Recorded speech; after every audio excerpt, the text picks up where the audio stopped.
Hello friends.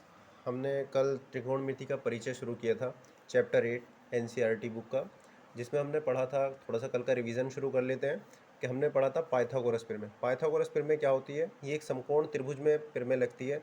समकोण त्रिभुज वो होता है जिसमें एक कोण 90 डिग्री का होता है।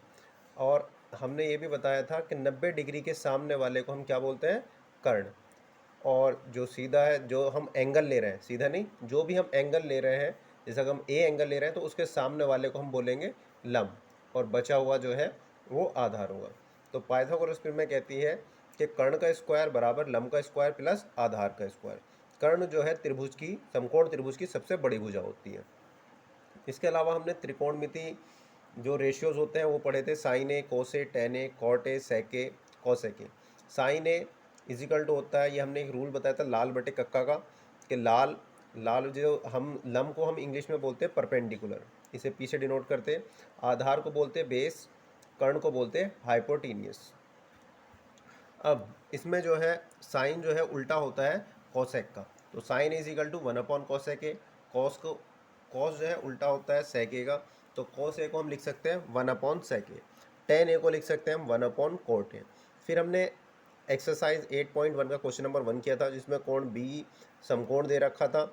एक दो त्रिभुज की भुजाएं दे रखी थी, ए बी 24 और बी सी 7 सेंटीमीटर, और हमसे साइन ए और कोस ए की वैल्यू पूछी गई थी। तो हमने समकोण त्रिभुज ए बी सी में ले लिया था कि कर्ण का स्क्वायर बराबर होता है, पाइथागोरस प्रमेय की मदद से हमने पहले तीसरी भुजा निकाली थी, और तीसरी भुजा निकालने के बाद हमने साइन ए और कॉस ए की वैल्यू फाइंड आउट करी थी। साइन ए की वैल्यू आ गई थी 7/25 और कॉस ए की वैल्यू आ गई थी 24/25। फिर हम जो है क्वेश्चन नंबर 2 पे पहुंचे थे, जिसमें tan P minus cot R का मान ज्ञात करना था हमें। जो कि हमारा सवाल था कि एक आकृति दे रखी थी हमें, ट्रायंगल, जिसमें लंब दे रखा था हमें 12 सेंटीमीटर, 13 विकर्ण दे रखा था, कर्ण दे रखा था हमें 13 सेंटीमीटर, और हमें आधार की वैल्यू फाइंड आउट करनी थी। तो इसमें जो है हमें दो भुजाएं दे रखी थी, तीसरी भुजा निकालनी थी। पहले हम पाइथागोरस प्रमेय की मदद से तीसरी भुजा ज्ञात करी, जिसकी वैल्यू आई 5 सेंटीमीटर। 5 की जब हमें तीनों साइड पता चल गया, अब हम किसी भी चीज़ की वैल्यू फाइंड आउट कर सकते हैं, किसी भी ट्रिग्नोमेट्रिक रेशियोज की फाइंड आउट कर सकते हैं। हमें फाइंड आउट करना है tan P minus cot R. तो पहले हमने टेन पी लगाया, लंब बटे आधार होता है। लंब जो पी के लिए, अब देखो हम एंगल पी ले रहे हैं, तो इसके सामने वाला लंब होगा, यानी क्यू आर जो है लंब हुआ, और आधार हुआ हमारा पी क्यू। इसी तरीके से हमने एक एक्स्ट्रा क्वेश्चन भी बताया था, sine P minus cos R. ये कोई भी आया, अब तुम सब कर सकते हैं। अब आगे हम बढ़ते क्वेश्चन नंबर 3 की तरफ। बुक का क्वेश्चन नंबर 3 है हमारा। इसमें दिया हुआ है कि यदि साइन ए इजिकल टू 3/4, तो कॉस ए और टेन ए के मान की परिकलित कीजिए। मतलब हमें क्या हुआ कि क्वेश्चन नंबर 3 में हमें कहा जा रहा है कि साइन ए बराबर दे रखा है हमें 3/4, और हमसे वैल्यू पूछी जा रही है कॉस ए के आगे क्वेश्चन मार्क, और दूसरा है टेन ए के आगे क्वेश्चन मार्क। अब साइन ए लाल बटे कक्का से, साइन इजिकल टू, साइन ए बराबर होता है लंब बटे कर्ण, 3/4 यानी लंब बटे कर्ण। तो ये हमें लंब और कर्ण की वैल्यू दे रखी है, तो हम एक ट्रायंगल बना देंगे, जिसमें हम ए, देखो ए हम समकोण नहीं ले सकते क्योंकि ए कोई एंगल दे रखा है न्यूनकोण, तो ए बी सी। अब ए हमने यहाँ पर लिया है, तो इसके सामने वाले को लंब कहेंगे, यानी लंब हो गया ये होगी, इसकी वैल्यू हो गई 3। और कर्ण कर्ण होता है समकोण डिग्री के सामने वाला, यानी बी के सामने वाला कर्ण हो गया 4। हम आधार की वैल्यू चाहिए होगी, तो पहले हम आधार ए बी ज्ञात करेंगे। किससे निकालेंगे? पाइथागोरस प्रमेय से। पाइथागोरस प्रमेय से पाइथागोरस प्रमेय से कर्ण कर्ण की पाइथागोरस प्रमेय होती है, कर्ण स्क्वायर बराबर होता है लंब का स्क्वायर प्लस आधार का स्क्वायर। अब कर्ण की वैल्यू कितनी दे रखी है हमें? 90 डिग्री के सामने वाला कर्ण होता है, उसकी वैल्यू दे रखी है हमें 4 का स्क्वायर इजिकल टू लंब जो एंगल होता है उसके सामने वाले को लंब कहते हैं। ए है, ए हमने इस तरफ लिया है, तो सामने वाला लम यानी लम की वैल्यू हो गई 3 का स्क्वायर प्लस आधार ए बी, ये हमें फाइंड आउट करना है क्योंकि हमें ए बी हमें ज्ञात नहीं है।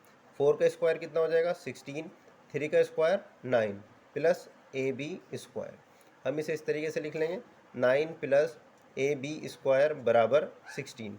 ए बी स्क्वायर की वैल्यू निकालनी, ए बी स्क्वायर को हम यहीं रोकेंगे, 16 प्लस का 9 जब इधर आएगा तो बन जाएगा माइनस का 9। अब A B square equal to 16 में से 9 जाएंगे, बचे हमारे 7। स्क्वायर जब हटेगा तो बाजू में क्या चढ़ जाएगा अंडर रूट, यानी ए बी की वैल्यू आ गई अंडर रूट 7। अब हमें किस किस की वैल्यू फाइंड आउट करनी है, कॉस ए की। Cos A is equal to क्या होता है, लाल बटे कक्का से कि लम आधार, कॉस होता है हमारा यहाँ पे तो आधार बटे कर्ण, आधार बटे कर्ण यानी बेस अपॉन हाइपोटेनियस। तो आधार की वैल्यू कितनी आ गई हमारी, अब ए के लिए बात चलिए तो आधार हो गया हमारा अंडर रूट 7, तो अंडर रूट 7 और कर्ण हमारा कितना हो गया 90 डिग्री के सामने वाला 4, यानी कॉस ए की वैल्यू आ गई हमारी अंडर रूट 7 अपॉन 4। इसी तरीके से अगला आगे पूछा गया था हमसे टेन ए की वैल्यू पूछी गई है। टेन इज इक्वल टू क्या होता है, टेन इधर आता है लम बटे आधार यानी परपेंडिकुलर अपॉन बेस। तो लम की वैल्यू कितनी होगी ए के लिए, ए के एंगल के सामने वाला जो है लम कहलाएगा यानी 3, और आधार की वैल्यू जो कर्ण है, कर्ण को छोड़ने के बाद फिर अंडर रूट 7, ये आ गई हमारी टेन ए की वैल्यू। ये सवाल तो यहीं फिनिश हो गया। लेकिन अगर क्वेश्चन में तुमसे कॉस सी की वैल्यू पूछी जाती तो आप क्या करते, फार्मूला तो ये लगता आधार बटे, एक मिनट ऊपर लिख लेते हैं हम, कॉस सी दे तो ये लगता आधार बटे कर्ण, लेकिन एंगल सी के लिए आधार कौन होगा, एंगल सी यहाँ पर है, इसके सामने वाला लंब हो गया तो आधार बचा हमारा 3 और कर्ण 90 डिग्री के सामने वाला होता है तो कॉस सी की वैल्यू होगी 3/4। इसी तरीके से अगर आपसे टेन सी की वैल्यू पूछी जाती तो tan C is equal to होता है लंब बटे आधार। अब टेन सी लंब, सी के लिए लंब कौन सा होगा, जो उसके सामने होगा यानी अंडर रूट 7, और आधार होगा हमारा, कर्ण तो हमारा 90 डिग्री के सामने होगा तो बचा हुआ हमारा बी सी हो गया आधार, यानी जिसकी वैल्यू दे रखी है हमें 3, तो ये टेन सी की वैल्यू आ गई। तो इस तरीके से हमारा क्वेश्चन नंबर 3 जो है वो कंप्लीट हो गया। इस तरीके के कोई और भी क्वेश्चन आए तो बड़ी इजीली करना है, आसानी के साथ। क्वेश्चन नंबर 4 पर आते हैं। अब इसमें दे रखा है यदि 15 कॉट ए बराबर 8 हो तो साइन ए और सेक ए का मान ज्ञात करो। ठीक है, क्वेश्चन नंबर 4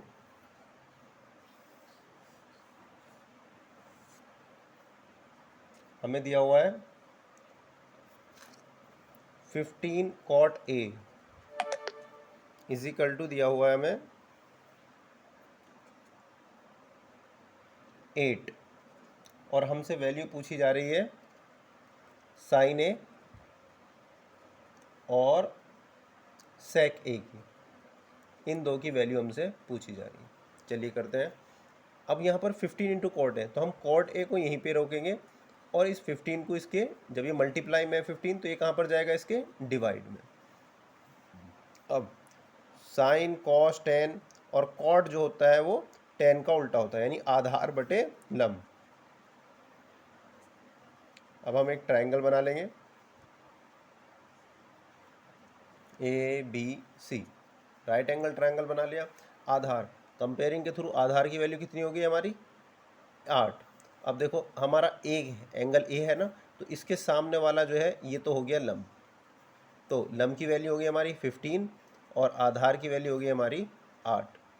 ठीक, अब हमें कर्ण नहीं पता, साइन ए के लिए हमें चाहिए लंब बटे कर्ण, लंब तो पता है लेकिन कर्ण नहीं पता यानी ए सी की वैल्यू हमें चाहिए होगी। तो पहले हम पाइथागोरस प्रमेय से हम जो है कर्ण की वैल्यू निकालें। पाइथागोरस प्रमेय क्या कहती है कि कर्ण का स्क्वायर जो है वो बराबर होता है लंब का स्क्वायर प्लस आधार का स्क्वायर। अब कर्ण कितना है हमें मालूम है, ये फाइंड आउट करना है, तो ए सी का स्क्वायर बराबर लंब, ये 15 का स्क्वायर हो गया प्लस आधार कितना हुआ 8 का स्क्वायर। अब इसे सॉल्व करेंगे, 15 का स्क्वायर कितना होता है 225, याद नहीं है तो इसकी मल्टीप्लाई कर लेते हैं, 15 की 15 से गुणा करोगे तो 225 आ जाएगा। 8 का square 64, A C square A C square is equal to, add कर लेंगे 5 4 9 6 2 8 और 2 8 9। तो ए सी जब स्क्वायर हटेगा तो इधर स्क्वायर रूट चढ़ जाएगा। अब ए सी बराबर, देखिए आपको स्क्वायर जो है वो 17 तक कम से कम याद होने चाहिए कि 17 का स्क्वायर क्या होता है। 289 जो है 17 का स्क्वायर होता है, 17 इंटू 17। तो ए सी बराबर हो जाएगा 17।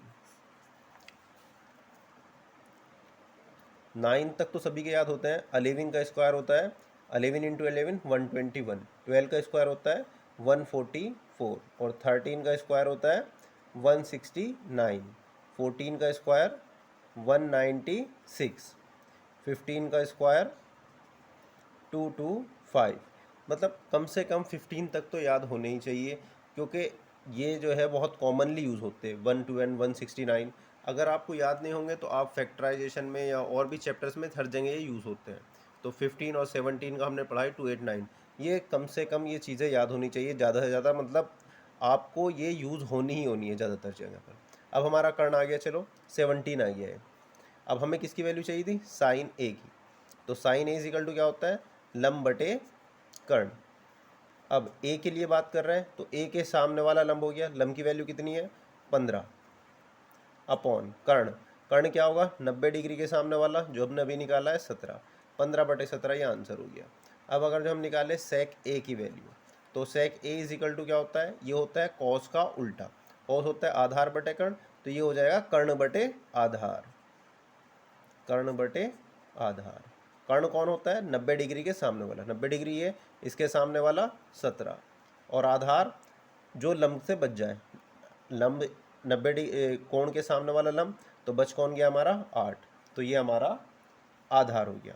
तो इस तरीके से हमने साइन ए और सेक ए की वैल्यू फाइंड आउट कर ली। अगर बाई चांस हमसे टेन सी की वैल्यू पूछता तो हम लिखते लंब बटे आधार। लेकिन अब देखो हम एंगल सी की बात कर रहे हैं, तो सी कहाँ पर है हमारा, यहाँ पर। तो इसके सामने वाला होगा लंब, सामने वाला लंब यानी 8, लंब की वैल्यू हो गई 8। अब कर्ण तो हमारा सीधा सा सीधा आएगा 90 डिग्री के सामने वाला, तो 8, तो बचा हुआ क्या है 15, तो आधार हो गया 15। ये टेन सी की वैल्यू होगी। तो इस तरीके से अगर हमें कोई ट्रिग्नोमेट्रिक रेशियोज दे रखा है तो उससे हम कंपेयर करके त्रिभुज की दो भुजाएं इसके कंपेयर के थ्रू आ जाएगी, और तीसरी भुजा हम पाइथागोरस प्रमेय की सहायता से ज्ञात करने के बाद किसी भी ट्रिग्नोमेट्रिक रेशियोज की वैल्यू फाइंड आउट कर सकते हैं। बस ये बात ध्यान रखना है किस एंगल की बात चल रही है, उसी एंगल के रेस्पेक्ट में हम लंब और आधार लेंगे। कर्ण का हमारा फिक्स है कि 90 डिग्री के सामने वाला कर्ण होगा।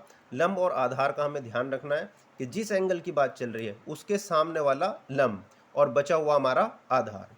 ठीक है, इसी तरीके से हम सारे ट्रिग्नोमेट्रिक रेशियोज फाइंड आउट कर सकते हैं। अब आते हैं हम क्वेश्चन नंबर 5 पे।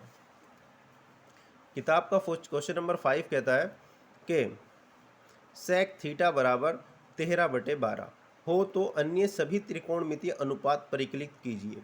सभी त्रिकोणमितीय अनुपात मतलब क्या हुआ कि ये सारे के सारे फाइंड आउट करवाना चाह रहा है हमसे। Sine theta, cos theta, tan theta, cot theta, sec theta तो दे रखा है, और बचा हुआ कॉसेक थीटा, सारी की सारी वैल्यू फाइंड आउट करवाना चाह रहा है। क्वेश्चन नंबर 5 में हमें दिया है सेक थीटा बराबर 13/12। ठीक है, कोई बात नहीं। सेक थीटा लाल बटे कक्का से हम बता सकते हैं कि सेक थीटा होता है कर्ण बटे आधार के बराबर। कॉस का उल्टा होता है, कॉस बराबर होता है आधार बटे कर्ण, और ये हो जाएगा कर्ण बटे आधार, यानी हाइपोटेन्यूस अपॉन बेस इंग्लिश में। अब आते हैं हम ट्राइंगल बना देंगे बाय कंपेयरिंग। एक एंगल 90 बना दिया, यहाँ पर हमने इसे थीटा शो कर दिया, ABC। अब हमें क्या दिखाना है कि कर्ण, कर्ण कितना दे रखा है हमें 13, 90 डिग्री के सामने वाला कर्ण होता है, तो ये इसकी वैल्यू हो गई 13। अब आधार, थीटा के सामने वाला लंब, ये तो लंब आ गया हमारा, तो बचा हुआ हमारा आधार, यानी आधार की वैल्यू कितनी हो गई 12। अब हमें लंब की वैल्यू चाहिए, क्योंकि हमें सारे के सारे ट्रिग्नोमेट्रिक रेशियोज फाइंड आउट करने हैं। तो पाइथागोरस प्रमेय लगा देंगे। समकोण त्रिभुज ये लिखना है आपको एग्जाम में, मैं थोड़ा शॉर्टकट मार रहा हूँ, बार बार लिखना है समकोण त्रिभुज ABC में पाइथागोरस प्रमेय से, ये सब आपको एग्जाम में लिखना है। मैं यहाँ पे शॉर्टकट लिख रहा हूँ, आप बोल रहा हूँ तो आपको लिखना है एग्जाम में ज़रूर। तो समकोण त्रिभुज ABC में पाइथागोरस प्रमेय से, पाइथागोरस प्रमेय कहती है कि कर्ण का स्क्वायर बराबर होता है लंब का स्क्वायर प्लस आधार का स्क्वायर। तो सॉल्व करते हैं। कर्ण, कर्ण की वैल्यू कितनी दे रखी है 13, 13 का स्क्वायर इज इक्वल टू लम, लम की वैल्यू हमें फाइंड आउट करनी है यानी BC का स्क्वायर ऐसे रहने देंगे, और आधार हमें कितना दे रखा है 12 का स्क्वायर। अब 13 का स्क्वायर कितना हो गया 169 equal to BC square plus 12 का स्क्वायर 144। ये स्क्वायर आपको याद रखने जाए, और याद नहीं है तो याद कर लीजिए, ये आगे तक काम आएंगे आपके जब तक भी आप मैथ पढ़ोगे। अब BC स्क्वायर को हम यहीं पे रोकेंगे, 144 को इधर भेज देंगे 169 के पास। तो जब 169 के पास ये प्लस का 144 आएगा तो बन जाएगा माइनस का 144। तो BC स्क्वायर बराबर 169 में से भी माइनस करेंगे तो बचेगा 25। तो BC जब स्क्वायर हटाएंगे तो इधर क्या चला जाएगा स्क्वायर रूट, तो BC बराबर 5, इस 25 का स्क्वायर रूट 5 होता है। तो यहाँ पर हमने लम की वैल्यू निकाल ली जो कि आ गई हमारी 5। अब हमें सारे के सारे टिग्नोमेट्रिक रेशियोज फाइंड आउट करने हैं। चलिए साइन से शुरू करते हैं। तो साइन थीटा बराबर क्या होता है लम बटे कर्ण, लाल बटे कक्का से। तो लम कितना है थीटा के सामने वाला लम कितना आया 5, और कर्ण 90 डिग्री के सामने वाला कितना है 13। ये आंसर हो गया। फिर हमसे पूछा जाए कोस थीटा की वैल्यू कितनी होगी, तो कोस थीटा बराबर होता है आधार बटे कर्ण। तो आधार कितना है 90 डिग्री के सामने वाला तो लंब हो गया, तो बचे और ये कर्ण हो गया, तो बचा हुआ क्या है 12। तो आधार हो गया 12 बटे कर्ण कितना हुआ हमारा 13। इसी तरीके से टेन थीटा की वैल्यू निकालेंगे। टेन थीटा बराबर क्या होगा लंब बटे आधार, लंब बटे आधार। लंब की वैल्यू कितनी होगी थीटा के सामने वाला लंब 5 और आधार हो गया हमारा 12, 5 बटे 12। इसी तरीके से हम कॉट थीटा निकालेंगे, क्योंकि हमसे सारे ट्रिग्नोमेट्रिक रेशियो पूछे गए हैं, तो वो हो जाएगा आधार बटे लंब, क्योंकि कॉट जो है 10 का अब उल्टा होता है। आधार यानी 12/5। उसके बाद हमसे कॉट 10 सेक तो हमें ऑलरेडी दिया ही हुआ था क्वेश्चन में, तो अब हमारा क्या रह गया cosec, cosec theta. Cosec theta बराबर क्या होगा कर्ण बटे लंब, ये उल्टा होता है हमारे साइन का, तो ये हो जाएगा 13/5। इस तरीके से ये सवाल भी हमारा कंप्लीट हो गया है। अब हम आते हैं क्वेश्चन नंबर 6 पे। क्वेश्चन नंबर 6 कह रहा है कि यदि कोण A और कोण B न्यून कोण हो, जहां cos A बराबर हो cos B के, तो दिखाइए कि कोण A बराबर है कोण B के। ठीक है, हमें यहाँ पर क्या दे रखा है कि कोण A एंड कोण B न्यून कोण है। न्यून कोण का मतलब समझते हो, न्यून कोण का मतलब होता है कि इनकी वैल्यू जो है 90 डिग्री से कम है। और हमें ये भी दे रखा है कि cos A जो है वो बराबर दे रखा है cos B के। हमें प्रूव क्या करना है, टू प्रूव, ये चीज़ें हमें सब गिवन है, गिवन टू प्रूव मतलब सिद्ध है, हमें सिद्ध करना है कि एंगल A जो है वो बराबर है एंगल B के। ठीक है, एक त्रिभुज बना लेते हैं, राइट एंगल ट्रायंगल A। अब देखो A और B न्यून कोण दे रखे हैं, तो हम B को समकोण नहीं बनाएंगे, B को इधर लिख दो, यहाँ पर हम C को दिखाएंगे। ये बात ध्यान रखनी है, A और B हमें न्यून कोण दे रखे हैं, न्यून कोण दे रखे हैं तो हम इसे समकोण में नहीं दिखाएंगे। A और B को इधर, C को हमने समकोण बना दिया, प्रूफ। तो हमें क्या दे रखा है cos A बराबर दे रखा है cos B के। हमें गिवन है cos A बराबर cos B के। अब cos A यानी आधार बटे कर्ण, cos A बराबर होता है आधार बटे कर्ण। अब A की बात कर रहे हैं तो इसके सामने वाला ये लंब हो गया, और कर्ण तो सीधी सी बात है 90 डिग्री के सामने वाला होता है। तो cos A की बात करें तो cos A के लिए आधार हुआ हमारा AC, क्योंकि A के सामने वाला लंब हो गया, तो आधार हो गया AC अपॉन कर्ण तो हमारा वही है AB 90 डिग्री के सामने वाला। इसी तरीके cos B की बात करें हम तो cos B ये हमारा, cos B के सामने वाला क्या हुआ ये, यानी इस टाइम AC लंब है, तो आधार कौन सा बचा है हमारा BC, तो BC अपॉन और कोण C के सामने वाला लंब कर्ण है, तो कर्ण तो हमारा सीधी सी बात है AB ही होगा। अब नीचे वाले AB से ये वाला AB कैंसिल, यानी हमारा आ गया AC बराबर BC। अब AC बराबर BC यानी ये वाली भुजा जो है वो इस भुजा के बराबर है। इसका मतलब क्या हुआ, अतः त्रिभुज ABC एक समद्विबाहु त्रिभुज है, जिसकी दो भुजाएं बराबर होती है, समद्विबाहु त्रिभुज है, जिसकी दो भुजाएं बराबर होती है उसे समद्विबाहु त्रिभुज कहते हैं। और समद्विबाहु त्रिभुज की एक खास बात और होती है, जो भुजाएं बराबर होती है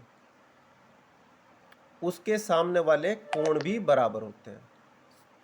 बराबर भुजाओं के सम्मुख कोण बराबर होते हैं। अब AC के बराबर सम्मुख कौन सा कोण है? कोण B, यानी कोण B बराबर, अब BC के सामने वाली भुजा के कौन सा कोण है? कोण A। कोण B बराबर कोण A, यही हमें प्रूफ करना था, ये लिख दिया हमने प्रूव्ड। आगे ब्रैकेट में रीजन लिख देना, समद्विबाहु के समान भुजाओं के सम्मुख कोण बराबर होते हैं।